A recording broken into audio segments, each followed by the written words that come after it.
bureaucrats. Even as I was coming down to the studio, I saw the poster of our presidential candidate everywhere. You will also be proud to know that the former speaker, Demiji Bankole, is also running on our party. Such a man, distinguished gentleman in the Nigerian politics, that have accepted our party to run as our party candidate for governorship of Ogun State, speaks a lot, speaks volume.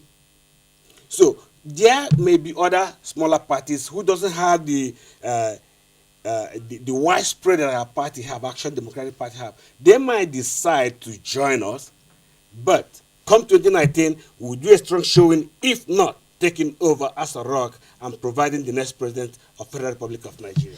You're watching the program Issues, reaching you from NTA Channel 5, Abuja. Of course, it is the electioneering season, politics and politicking in the air, and that is what we are looking at on Issues today. Stay with us, we shall be right back.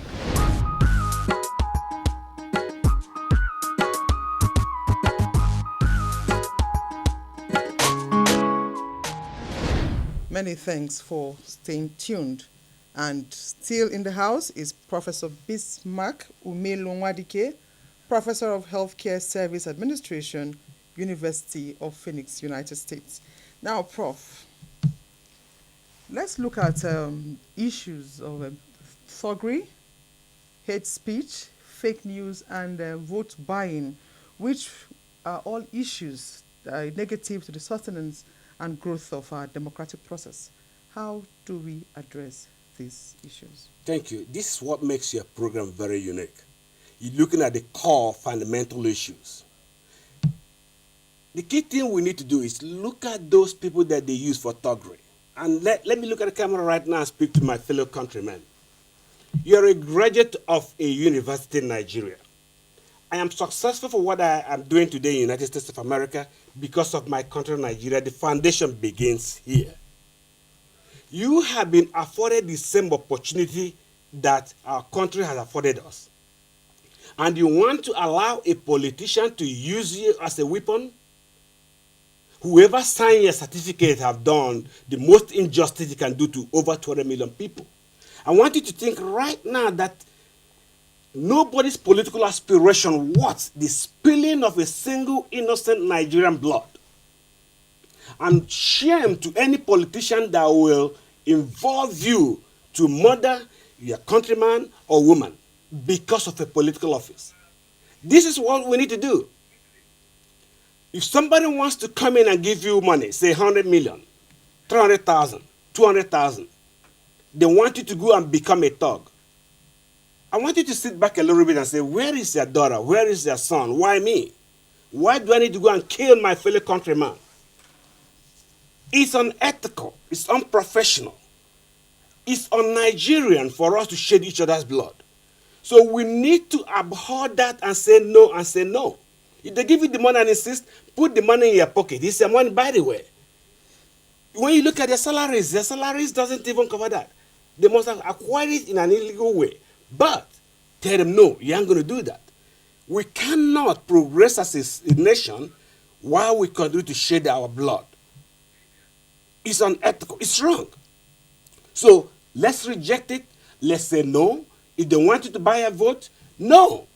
Because that is your power. That is why I said citizenship involvement is very, very fundamental to the success of our democracy. Let me give you a very good example. In California today, where I live, I can pick up the phone and call my senator. And she'll answer me. I write a letter, she'll reply me back. How many Nigerian senators will do that for you? No. After they win election, they switch their phone. You are nobody. They have paid you. They satisfy their conscience. I can call my mayor. They reply me back. Will your local government chairman return your call? No, they will not do that. And that is the same person that wants to buy a vote. That is the same person that wants you to go and kill your uncle, your nephew, your cousins. Enough of that.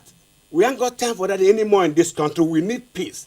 The unity of this country is non-negotiable. And it starts with you, and it starts with me. And until we tell them we have the power with our PVC, they will continue to cajole us and play us. They only come to you any time it's time for election. So we need to abhor that and stop it. Okay, now, Prof, going by INEC's timetable, the campaigns are already on. What do you suggest should drive the campaign by political parties? Beautiful question. Discussion, discussion, discussion. Whether you are from ADP, PDP, APC, Green Party, or whatever party you have, we need to hear from you. We need to check you. We need to hold you accountable. Like, for example, we just had a vice presidential debate. We need more of that. We need them to tell us what they are going to do for us. 200 million people is quite a powerful number. So that should be the number one thing we should focus. One debate is not enough. We need to do it in all the states. 5, 6, 7. We need to hear them and hold them accountable so that the media can say, hey, Engineer so you said this. Dr. So you said this. You are not delivering. So we need them to discuss so we can fact check them. Without that, this rent a crowd of a business and working. We need to hear them to see if their plan is feasible for the teeming population of our youths. Okay, now on a final note, Prof, what is your advice to all stakeholders, including the electorates, on the Hitch-Free 2019 polls? Thank you. One,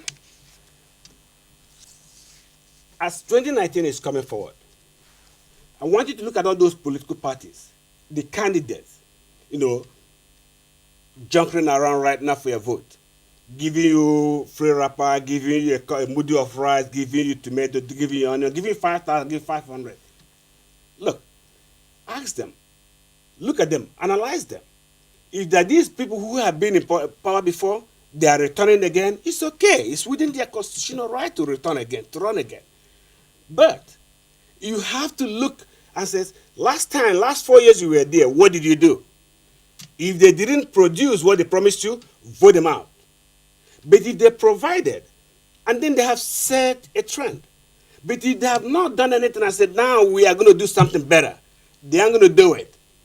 I got to tell you, they aren't going to do it.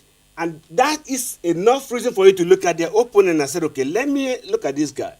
If this guy is questionable, don't vote them. Look at their history, analyze them, use their thinking faculties to say, can I trust this guy or can I trust that person?